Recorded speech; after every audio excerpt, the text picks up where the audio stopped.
Hello friends, आप सभी लोगों का स्वागत है हमारे यूट्यूब चैनल पर। तो आज हम देखेंगे कक्षा 1 का सारंगी हिंदी यूपी बोर्ड का पाठ 2। पाठ है दादा दादी। तो चलिए हम इस वीडियो में इस पाठ के प्रश्न उत्तर को देखते हैं। प्रश्न है, इस कविता में दादा और दादी की जगह नाना और नानी कहकर कविता को फिर से गाइए। कविता है, एक हमारे दादाजी हैं, एक हमारी दादी, दोनों ही पहना करते हैं बिल्कुल भूरी खादी। दादी गाना गाया करती, दादाजी मुस्काते, कभी कभी दादाजी भी कोई गाना गाते। तो शिक्षिका बच्चों को सुझाए गए शब्द बदलकर अपनी कविता रचने और सुनाने के लिए प्रेरित करें। बच्चों का ध्यान तुक वाले शब्दों की ओर भी दिलवाएं। जैसे दादी के साथ खादी की तुक बैठती है, वैसे ही नानी के साथ कहानी, पानी, रानी आदि शब्दों की तुक बैठेगी। बच्चों द्वारा रची गई कविता इस प्रकार हो सकती है।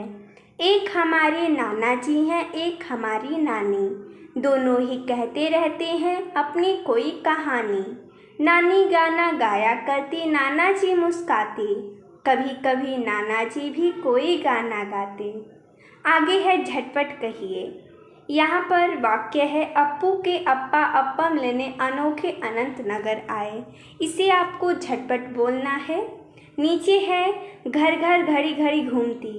इस शीर्षक के अंतर्गत दी गई पंक्तियाँ में समान वर्णों की पुनरावृत्ति बार बार हुई है। बच्चे इन्हें जल्दी जल्दी बोलते समय गलती भी करेंगे।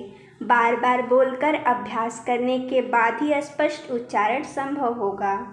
इस प्रकार की गतिविधियाँ आनंददायी भी हैं और बच्चों को सही उच्चारण और वाचन में सक्षम भी बनाएंगी। बच्चे अगर स्वयं भी ऐसी कुछ पंक्तियाँ जानते हैं तो कक्षा में सुना सकते हैं।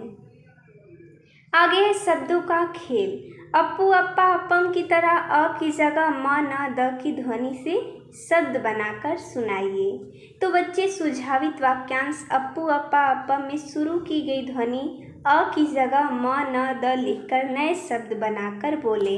जैसा कि हमने यहाँ पर बनाया है, अ की जगह म लगा है तो मप्पू मप्पा मप्पन, न लगा है तो नप्पू नप्पा नप्पन और द लगा है तो दप्पू दप्पा दप्पन। निम्नलिखित शब्दों को सुनकर उनमें आई ध्वनियों की संख्या बताइए। दिया है शब्द दादा, दादी, नानी, नाना, मामा, मामी, दनादन, अपना, अनार और नमन। इनमें शब्दों में ध्वनियाँ की संख्या कितना है? तो जैसा कि हमने यहाँ पर लिखा है, द 6 बार आया है, न 10 बार, म 5 बार, अ 2 बार, प 1 बार, र 1 बार और अ 12 बार और ए 3 बार। कुल मिलाकर 40 ध्वनियाँ हैं। आप गिनेंगे कैसे? तो द गिनिए। दादा में 2 है, दादी में 2 है, 4 हुए। दनादन में 2 है, 6 हुए। तो इस प्रकार द कितनी बार आया? 6 बार। न देखते हैं, नानी में 2, नाना में 2 यानी 4, दनादन में 2 6, अपना में 1 7, अनार में 1 8 और इसमें नमन में 2 है तो 8 2 10। इस प्रकार आप ध्वनियों की संख्या की गिनती कर सकते हैं। आगे देखते हैं, बोल मेरी मछली कितना पानी। नीचे दिए गए चित्र को देखकर मछलियों की संख्या बताइए। तो आप देखिए, गिनती कीजिए, 1 2 3 4। तो चित्र में मछलियों की संख्या कितनी है? तो 4 है।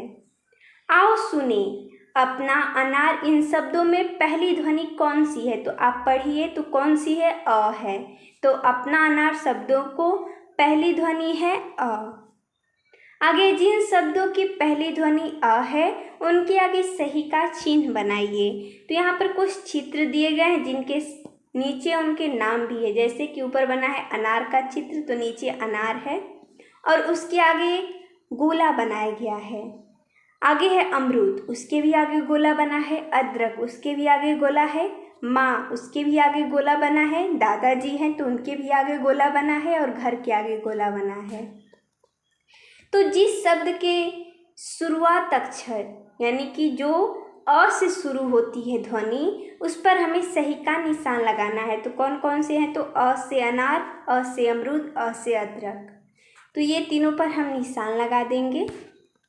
आगे देखते हैं, आओ सुने दादाजी दादी जी और नाना नानी कविताओं को अपने परिवार के किसी सदस्य को सुनाएं।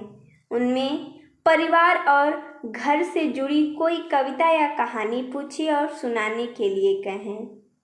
बच्चे अपनी परिवार या घर से जुड़ी कविता अपने घर के बड़ों से सुने और कक्षा में मित्रों के साथ साझा करें। तो इस प्रकार हमने इस वीडियो में इस पाठ के प्रश्न उत्तर को देखा। तो मिलते हैं तब तक के लिए धन्यवाद दोस्तों।